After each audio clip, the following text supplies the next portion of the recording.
Здравствуйте, уважаемые телезрители, с вами помощник Канарского межрайонного прокурора Константинов Андрей Викторович. И сегодня я вам расскажу об изменениях, которые вступили в Жилищный кодекс Российской Федерации в апреле 2018 года.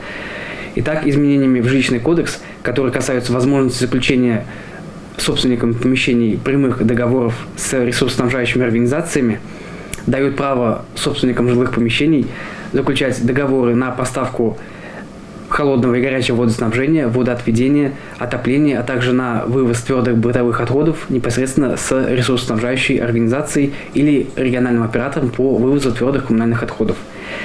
Целью вступивших в силу поправок в Жилищный кодекс являются уменьшение числа посредников при приеме платежей от населения и исключение фактов неперечисления управляющей организацией на счет ресурсоснабжающей денежных средств, которые были получены от населения за оплату поставленных коммунальных ресурсов.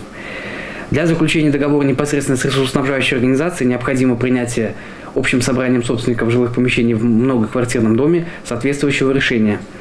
В таком случае копии данных решений и протокол общего собрания собственников жилого помещения в многоквартирном доме по данному вопросу также направляется лицом, которое инициировало данное собрание, в ресурсоснабжающую организацию.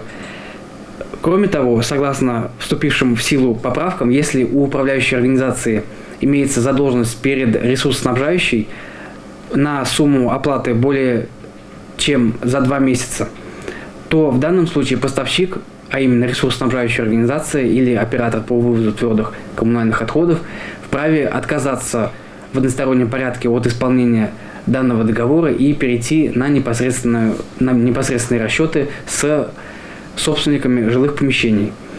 В случае заключения такого договора плата за коммунальные услуги вносится собственниками помещений в многоквартирном доме и нанимателями жилых помещений по договорам социального или иного найма соответствующей ресурсоснабжающей организации или региональному оператору по вывозу твердых коммунальных отходов.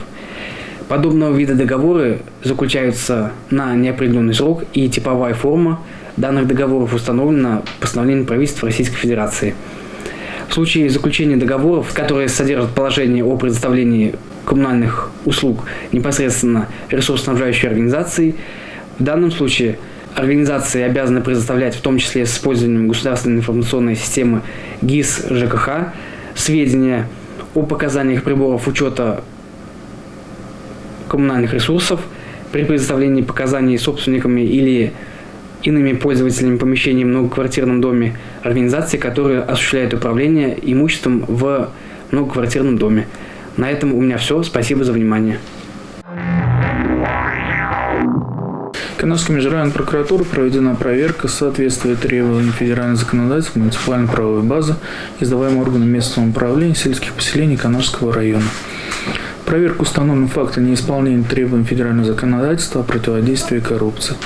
До настоящего времени правовой акт, регламентирующий порядок проверки достоверности и полноты сведений о доходах, об имуществе и обязательствах имущественного характера, предоставляемых гражданам, претендующим на замещение должностей руководителей муниципальных учреждений и лицами, замещающими данные должности органами местного управления сельских поселений, не принят.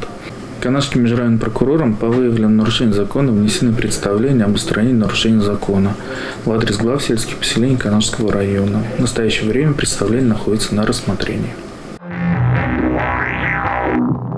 Здравствуйте, уважаемые телезрители! С вами старший помощник Канарского межрайонного прокурора Тимофеева Ираида Михайловна.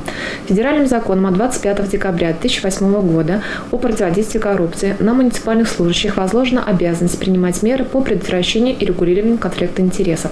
Согласно части 2 статьи 11 Федерального закона, указанное лицо обязано уведомить в порядке, определенном представителю нанимателя, в соответствии с нормативно-правовыми актами Российской Федерации, о возникновении конфликта интересов или о возможности его возникновения, как только ему станет об этом известно. В проведенной проверке установлено, что вопреки указанным положениям федерального закона в пункте 3 положений о порядке сообщения лицами, замещающими муниципальные должности, о возникновении личной заинтересованности при исполнении должностных обязанностей, который приводит или может привести к конфликту интересов, утвержденный решением собрания депутатов сельских поселений Канашского района, не установлен срок представления лицами, замещающими муниципальные должности, уведомления о возникшем конфликте интересов или о возможности его возникновения. По результатам проверки на указанные порядки прокурором принесено 25 протестов.